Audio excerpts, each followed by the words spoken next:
It is my pleasure and privilege to join you at the World Continuity Congress.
Well, I think this is a pretty good platform for us to have a kind of exchange knowledge with the experts around in Singapore or even from the worldwide.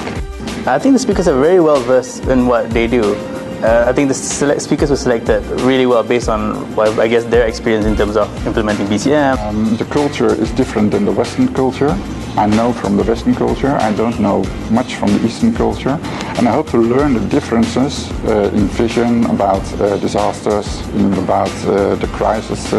At least the top management of the banks should attend this as well. It was good.